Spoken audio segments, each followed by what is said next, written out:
عاشق رسول ہیں تو سبسکرائب لازمی کریں، بیل آئکن کے بٹن پہ بھی کلک کریں۔ کوئی جزیرہ تھا، وہاں کا سیاسی نظم یہ تھا کہ سال کی آخری تاریخ کو جو ان کا موجودہ بادشاہ ہوتا اس کو جنگل میں چھوڑتے اور نیا بادشاہ لینے کے لیے وہ ساحل پہ آ جاتے۔ جو پہلا شخص ساحل پہ اترتا اس کو اپنا حکمران مان لیتے۔ جو بھی حکمران بن جاتا وہ خوش ہو جاتا، حالانکہ اس کو بتا دیتے کہ ایک سال کے لیے تجھے منتخب کیا ہے، سال کی آخری تاریخ کو تخت سے اٹھائیں گے، باندھیں گے، جکڑیں گے، اور اسی جزیرے کے دوسرے کنارے ایک جنگل ہے جہاں خاردار جھاڑیاں اور موذی جانور ہیں، وہاں تجھے پھینک دیں گے۔ وہ بھول جاتا، کہتا دیکھی جائے گی۔ اور سال کی آخری تاریخ جب وہ رسیاں اور زنجیریں لے کے آتے تو وہ پریشان ہو جاتا کہ آنکھ جھپکنے میں سال گزر گیا، پتہ ہی نہیں چلا۔ پھر روتا ہوا چیختا ہوا اس جنگل میں جاتا اور لوگ اس کو چھوڑ کے آ جاتے اور درندوں کا رزق بن جاتا۔ اور جو بھی آتا اس نے کبھی انکار نہیں کیا تھا۔ پہلی بار ایسا ہوا کہ جس شخص کو انہوں نے ہار ڈالے، گارڈ آف آنر دیا، تعظیم تکریم دی، سیلوٹ کیا، اس نے کہا یہ سب کیا ہے؟ کہا کہ آج کے بعد تو ہمارا حکمران ہے۔ کہا میں تو امور سلطنت نہیں جانتا، میں تو تاجر آدمی ہوں، چیزیں بیچنے آیا ہوں۔ کہا کہ ہمارا اصول یہی ہے کہ سال کی پہلی تاریخ کو پہلا شخص جو جزیرے پہ قدم رکھتا ہے وہ ہمارا حکمران ہوتا ہے۔ اس نے کہا میں تو امور سلطنت کو نہیں جانتا، تو یہ کس طرح ذمہ داری قبول کر سکتا ہوں؟ انہوں نے کہا کہ تمہیں کرنا ہوگی، اس کے علاوہ کوئی راستہ نہیں ہے، ہمارا یہ قانون ہے، ضابطہ ہے۔ اور یہ بھی بتا دیں کہ سال کی آخری تاریخ کو تجھے اسی جنگل کے دوسرے کنارے چھوڑائیں گے جہاں موذی جانوروں کا رین بسیرا ہے۔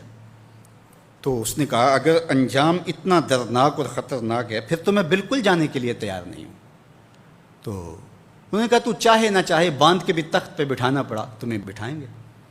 اس نے کہا اچھا مجھے یہ بتاؤ کہ سال بعد میری بات مانو گے یا نہیں؟ اس نے کہا کہ ہاں، قانون میں تو ترمیم نہیں کر پائے گا، لیکن یہ ہوگا کہ تیرے انتظامی حکم ہم ماننے پہ مجبور ہوں گے۔ اس نے کہا ٹھیک ہے، میں تمہارا حکمران بننے کے لیے تیار ہوں۔ رومی بولتے ہیں کہ جب بھی کوئی شخص تخت نشین ہوتا تو وہ بھول جاتا کہ میرے 7 سال کی آخری تاریخ میں کیا ہونے والا ہے۔ وہ عیش و عشرت کرتا اور یوں وقت گزارتا، سال کی آخری تاریخ آنکھ جھپکنے میں آ جاتی۔ لیکن یہ پہلا شخص تھا، تخت نشین ہوتے اس نے پہلا حکم نامہ جاری یہ کیا کہ کمانڈوز بلائے جائیں۔ بلائے گئے، کہا اس جنگل میں چلے جاؤ جہاں تم بادشاہوں کو پھینک کے آتے ہو اور وہاں کے موذی جانور کاٹ ڈالو۔ پھر بلدیہ کے ملازمین بلائے، کہا جاؤ جا کے وہاں کی جھاڑیاں کاٹو۔ پھر معمار بلائے، کہا جا کے وہاں محل تیار کرو۔ کچھ لوگوں کو بلایا، کہا جا کے وہاں پھول لگاؤ، پھلدار درخت لگاؤ، سایہ دار شجر لگاؤ۔ پوری حکومتی مشینری اس جنگل کو کٹوانے، وہاں کے موذی جانور قتل کروانے اور وہاں خوبصورت محل بنوانے، کنویں کھدوانے اور پھلدار درخت لگوانے میں صرف کر دی۔ اب سال کی آخری تاریخ کو جب وہ زنجیریں لے کر آئے تو اس نے کہا کہ مجھے کیوں جکڑتے ہو، میں خود جانے کے لیے تیار ہوں، اس لیے کہ یہ اس تخت پہ آرام سے نہ بیٹھا، یہاں بیٹھ کے تیاری وہاں کی کرتا رہا جہاں اس نے جانا تھا۔ کافر اور فاسق دنیا کے تخت پہ عیش کرتا ہے، بھول جاتا ہے کہ میں نے کہاں جانا ہے، اور صالح مومن اس تخت پہ آرام سے نہیں بیٹھتا، جہاں جانا ہے اس کے لیے تیاری کرتا رہتا ہے۔ اور جب جنازہ اٹھتا ہے تو وہ کہتا ہے اجلوا بی ولا تؤخروا بی، دیر نہ کرو، مجھے جلدی لے جاؤ، میرا تو وہاں انتظار ہو رہا ہے۔ اور پھر جب وہ وہاں پہنچتا ہے تو القبر روضۃ من ریاض الجنہ، وہ جنت کے باغوں میں سے باغ بن چکی ہوتی ہے۔ وہ سارے تھور، ساری جھاڑیاں، ساری آگ اور وہاں کے سارے بھڑکتے ہوئے شعلے بجھا چکا ہوتا ہے، اپنے اعمال کے لشکر بھیج کے۔ ہم نے دیکھنا ہے کہ ہم یہاں آخرت کے لیے کچھ بھیج رہے ہیں کہ یہیں سب کچھ لٹا رہے ہیں۔ دنیا کے مختلف ممالک میں جانا ہوتا ہے۔ تو ایک دفعہ میں اٹلی گیا تو وہاں ایک شہر میں مجھے کچھ دوست لے گئے، تو وہ چھوٹا سا گھر تھا، تو 20 سے 30 لوگ وہاں رہ رہے تھے۔ تو میں بڑا حیرت زدہ ہوا، تو میں نے کہا کہ آپ یہاں تنگ سی جگہ پہ 20-25 لوگ رہ رہے ہیں تو اتنی مشکل میں کیوں رہ رہے ہیں؟ تو کوئی بڑا سا گھر خرید لیں، آسودہ رہیں۔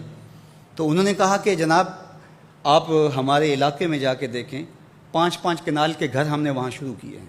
ہم یہاں کمائی کرنے آئے ہیں، عیش کرنا تھوڑے آئے ہیں۔